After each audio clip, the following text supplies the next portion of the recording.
E aí pessoal, tudo bem? Bem-vindo ao nosso canal Promessa é Dívida. E como eu disse, nós vamos falar hoje sobre ao menos 16 dicas importantes para que você observe no início de um plantão dentro de uma clínica cirúrgica, que você vai ter pacientes no pré-operatório e depois receber esse paciente no pós-operatório imediato, ok?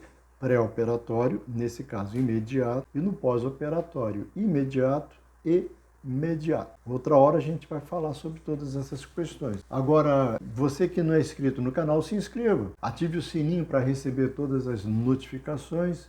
Deixa seu like, deixa seu comentário, curta e vamos lá. Depois da vinheta a gente começa.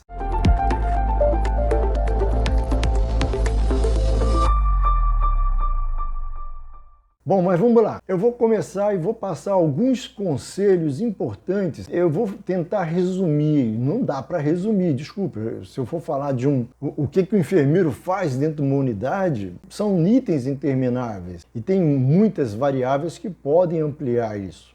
Eu vou tentar resumir agora em 16 passos o que seria importante para ela e para você que está me ouvindo aqui seguir para ter uma boa performance no seu plantão. Primeiro, chegar sempre mais cedo. Evita chegar em cima da hora. Eu sempre, nesses 38 anos de profissão, gosto de chegar bem mais cedo na minha unidade. De preferência, se eu estou na supervisão, ou mesmo que eu esteja só na assistência, eu passo leito a leito, eu passo nos setores chaves. Quando eu estou na supervisão, eu passo lá na emergência para ver como é que está o clima. A emergência é mais ou menos o termômetro, né, do plantão do hospital, de como está o plantão no hospital. Gosto de chegar cedo, que as pessoas me vejam, eu sorrio, desejo um bom dia. Para quem está saindo, eu vou desejar sempre um bom descanso. Para quem continua, eu falo, toma um café, reforça, acorda e volta. Eu gosto de chegar cedo também para ver se está tudo em ordem. O carro de parada está lacrado, o torpedo do oxigênio do carro de parada está calibrado, tem 150 libras, o mínimo são 100 libras para eu poder trabalhar. Se não, eu vou cobrar logo do enfermeiro anterior. O carro não está lacrado, foi usado em uma parada, foi reposto, eu contabilizo o carro e lacro esse carro. O ideal é que quem recebeu... não existe plantão mal recebido, mal passado, não existe mal recebido. Então você, se em tempo hábil, cobre.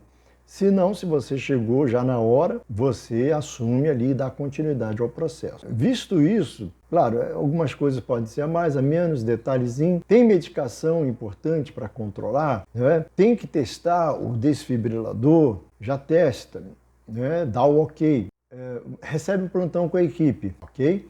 Se inteira a equipe, ok. Se não, tenta entrar em contato para ter uma previsão. Muitas pessoas podem atrasar, mas diz, ó, estou a caminho. Ah, não, fulana trocou com Beltrano. Cadê o papel de troca? Está anotado, né? Todas as trocas previstas devem ser da ciência do enfermeiro da equipe. Jamais se esqueçam disso. Bom, vamos lá. Houve escala de troca? Tem escala de almoço para ser feita? Veja como é que é essa escala de almoço. Não pode sair todo mundo para almoçar. Não pode sair todo mundo para jantar. Então tem que haver uma escala de revezamento. Existe escala de tarefas? Essa escala de tarefas prevê que esse funcionário contabilize alguma coisa, ele veja alguma coisa? Então, pronto.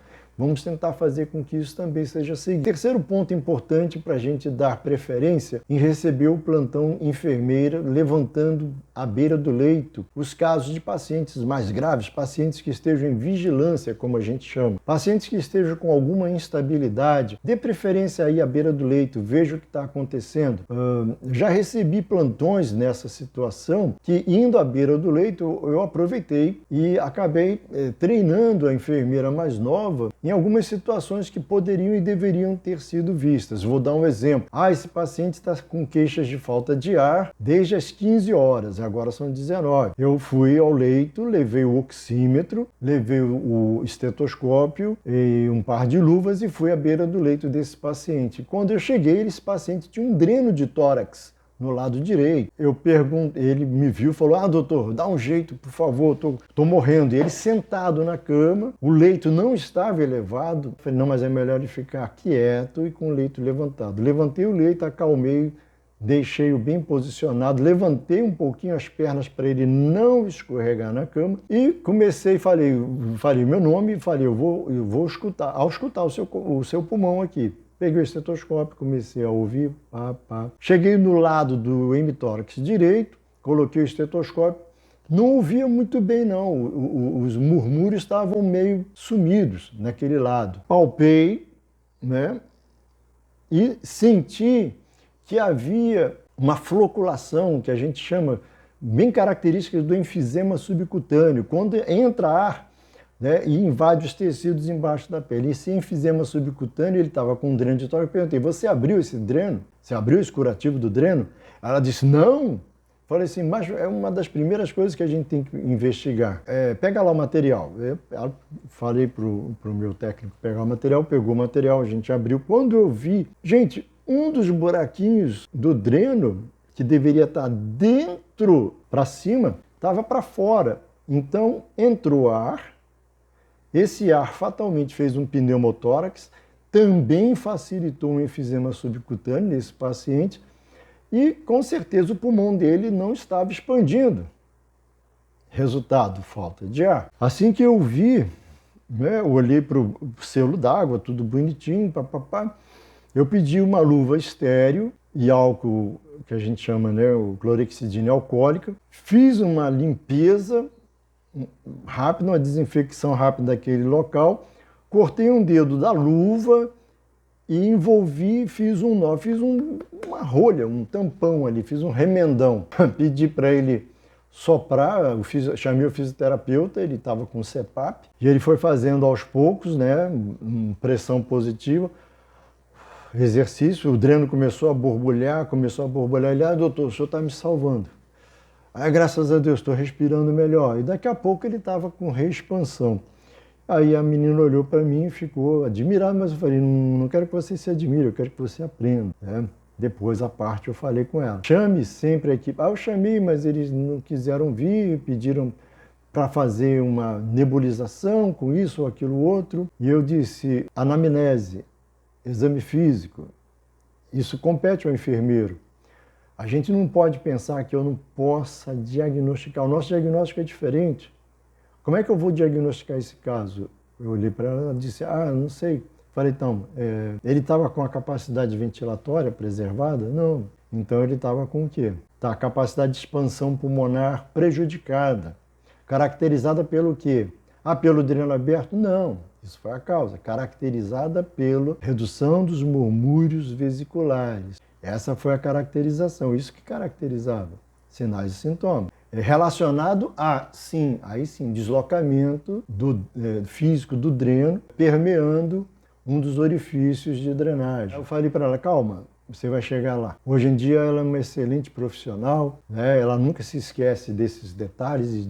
Na área de saúde a gente tem que pecar pelo excesso, não pela falha. Outra coisa que é importante a gente saber, além de receber à beira do leito, vamos para um quarto item agora, é saber que a unidade de clínica cirúrgica vai receber pacientes em pré-operatórios imediatos, e para isso eu vou ter que preparar esse camarada. E vou ter o paciente em pós-operatório imediato e imediato, muitas vezes. Depende do tempo de internação que ele ficar, complicações que houver. Mas para isso, sabendo que eu tenho pré e depois um pós, eu tenho um checklist, eu tenho algum tipo de protocolo que eu devo seguir para a segurança desse paciente. Esse protocolo ele vai ter diversos itens relacionados ao preparo. Primeiro de tudo, identificação desse paciente, né? Saber se ele vai voltar para o setor ou vai para um outro setor durante a recuperação pós-anestésia. Retirar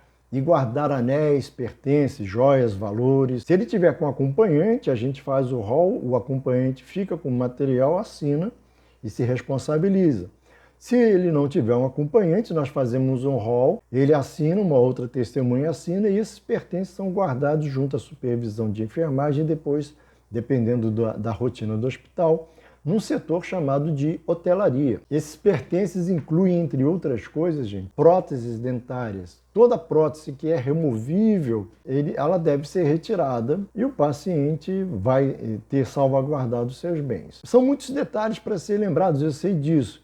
tá? Mas a gente também tem que pensar no seguinte, no pré-operatório, esse paciente foi encaminhado ao banho, ele tem que ser encaminhado ao banho se ele pode deambular, e se ele não pode deambular, ele tem que ser banhado, de preferência antes do pré-anestésico. Alguns pacientes recebem medicação pré-anestésica, mesmo que seja um ansiolítico leve, para que ele não fique muito ansioso, a pressão não suba e tudo mais. Ele está em jejum, ele trocou as roupas. Ele não pode ter nenhuma roupa de material sintético pelo risco que tem de causar queimaduras. Então ele vai com a camisola cirúrgica única e exclusivamente. Bom, depois que ele recebeu a medicação pré-anestésica, eu vou avaliar se ele está realmente identificado, se eu tenho ali a pulseira dele, se ele tem conhecimento do tipo de cirurgia que ele vai realizar. Se houver tricotomia para ser feita, tem que ser 2 horas antes da ida para o centro cirúrgico.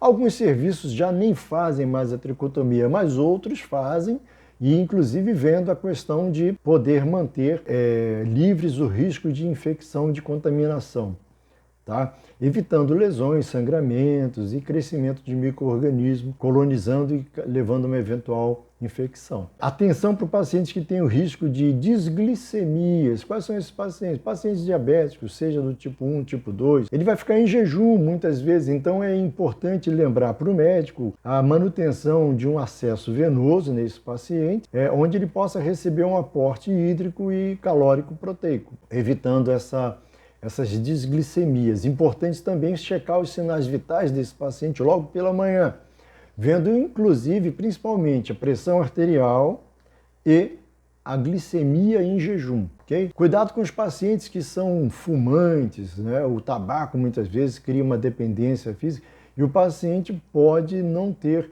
uma boa performance na indução anestésica dele. O cigarro também, a nicotina, pode aumentar a pressão arterial. Ele não deve se alimentar com nada. E se fizer hipoglicemia, isso tem que ser corrigido pela via venosa, sistemicamente. Chamar o médico para ele poder prescrever. De repente tem previsto lá, né, a glicose hipertônica, tá bom?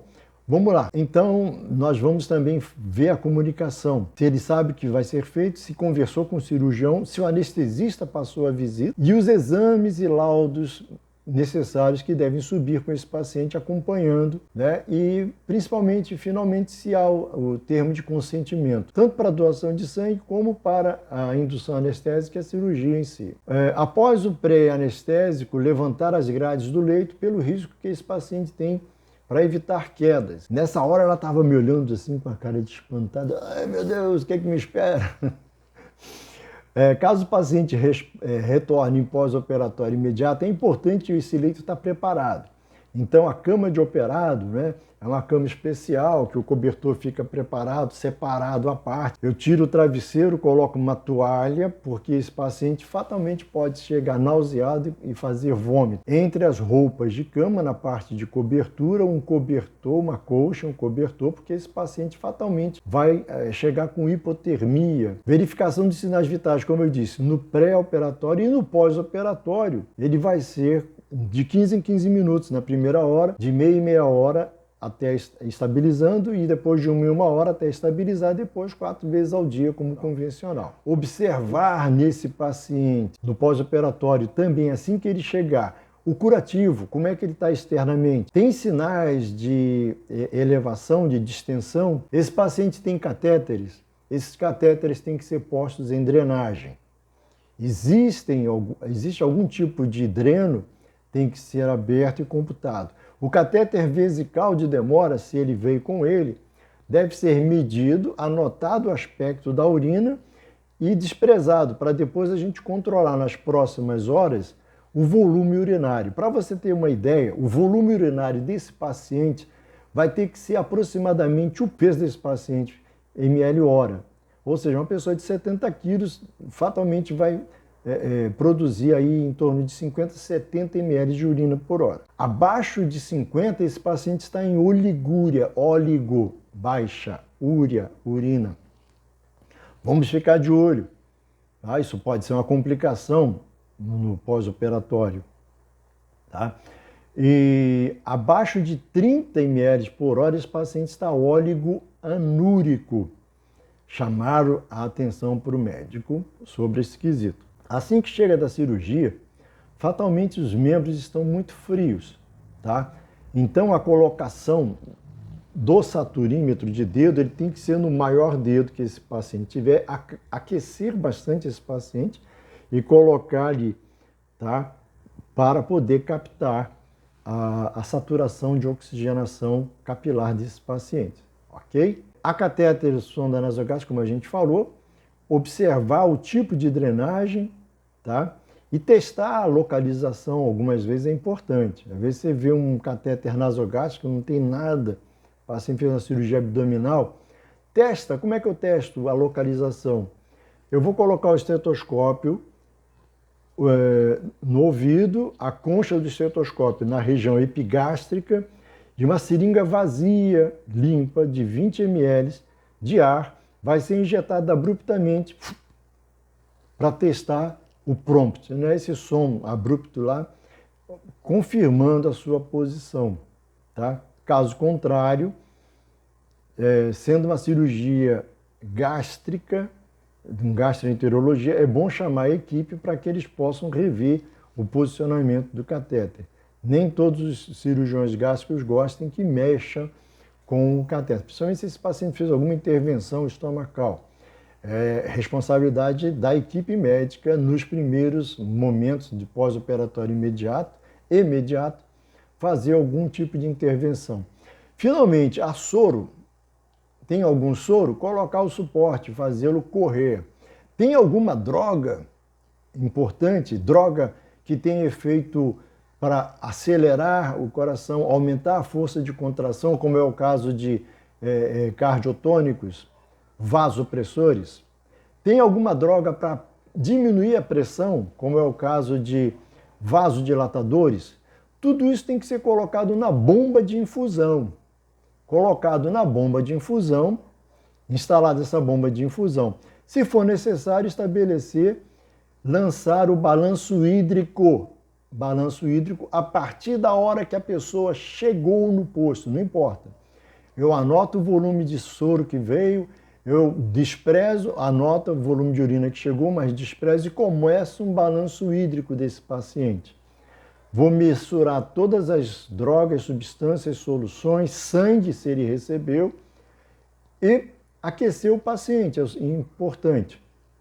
Levantar as grades, sob efeito ainda pós-operatório imediato, esse paciente pode ter algum tipo de descompensação no nível de consciência, alteração no perceptório, ou mesmo até alucinações, e pode querer sair do leito, se machucar, forçar os pontos. Gente, se ele tem uma cirurgia abdominal torácica e não está contraindicado elevar a cabeceira, o melhor é manter a cabeceira pelo menos a 30 graus. E os pés da cama flexionados também, tá? Bom, eu espero que você tenha gostado e se você curtiu, deixa aí seus comentários, tá bom? Se inscreva no canal se você ainda não é inscrito. E vamos procurar dar sugestões e informações da melhor forma possível, tá? Eu sou Heraldo Maia e estou aqui no Enfermagem ao Ponto e espero você da próxima vez. Visite o nosso blog também e o nosso Instagram que está aí presente na barra de baixo do vídeo, tá bom? Um abraço, felicidades e sucesso para todos aí. Tudo de bom.